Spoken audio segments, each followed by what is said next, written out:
na, umabot ng madaling araw sa Welcome Rotonda, Quezon City kontra PUP modernization sa pagkasang kanilang tinig ay madinig ng gobyerno. Buhay na buhay ang mga Pinoy K-pop fans ngayong weekend dahil sa 2-day concert ng Korean boy group na 17. Ang gabi na ay nagsasagawa pa din ng protesta ang mga miyembro ng Manibela sa Welcome Rotonda.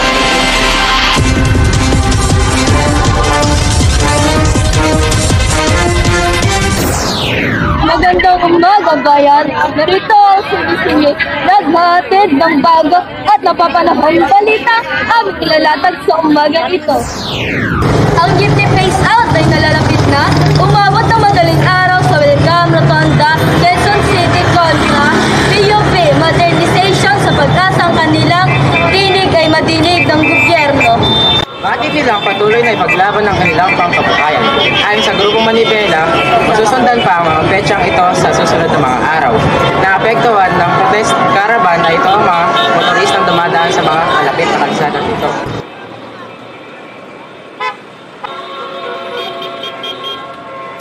Ang gabi na ay nagsasagawa pa din ng protesta ang mga miyembro ng Manibela sa Welcome Rotonda, Quezon City. Ang karavan ay nagsimula pa kahapon ng umaga sa UP Diliman. Ngunit hindi sila pinayagan ng Manila Police District o FPD na makapasok, kaya iniharang na lamang nila ang mga tradisyonal na jeep sa bahagi ng Espanya Boulevard. Ang mga pulis ay nakahanay din upang makasigurong walang makakalusot.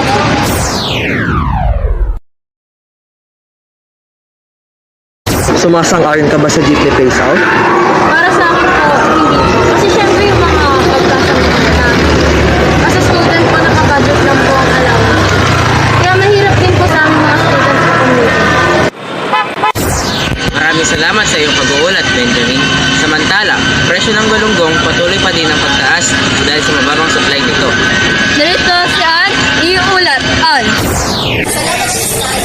Saan naabot ang 100 mo ngayon? Usap-usapan ang biglang pagtaas ng bilihin. Galunggong o mas kilalang Gigi ay tumaas. Umaabot sa 280 to 300 peso kada kilo kung ito ay sariwa.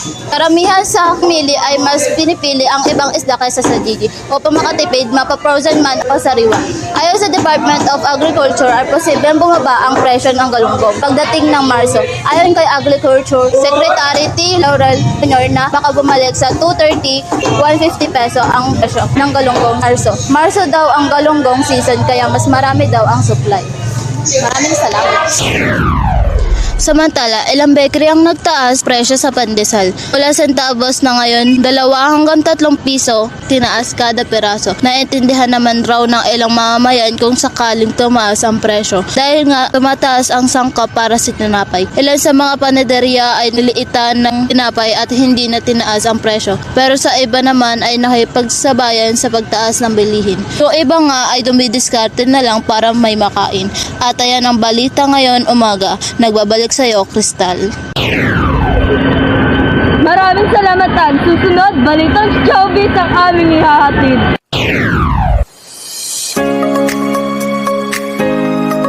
Daw tumatigil sa 2 days concert ng grupong 17 na ginanap sa Philippine Sports Stadium sa Bukawi, Bulacan. Napuno ng kanilang karat ang stadium. Sa kabila niyan, may ilang fans pa rin ang dismayado bukod kasi sa napakatagal at napakahabang pila. Nagtiyaga din sa init ang mga audience bago tuloy ang mapasok sa stadium.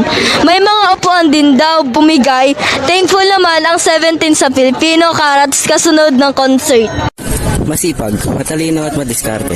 Ganyan ilarawan kanyang mga kaklase si AJ Pangaibat.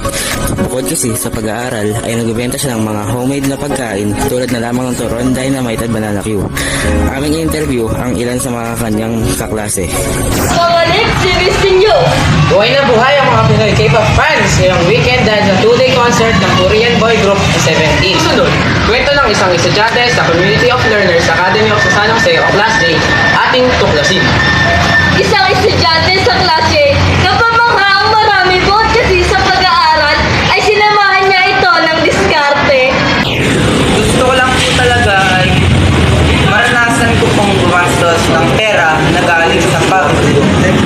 Ayoko din po dumagdag sa financial problems ng parents ko, kaya nag-isip po ako ng paraan para kahit paano makatulong sa mga magulang ko. AJ po, marami pong bilib sa kanya. Matalino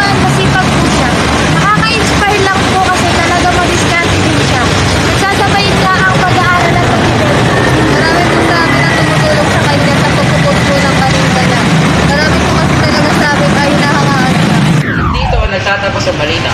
Lagi tandaan, aming ihahatid ang libo at kapalang balita. Sa Vision Tunay ay aming ihahatid sa Diyos. Muli, ito ang sinusinyo, nagbabalita!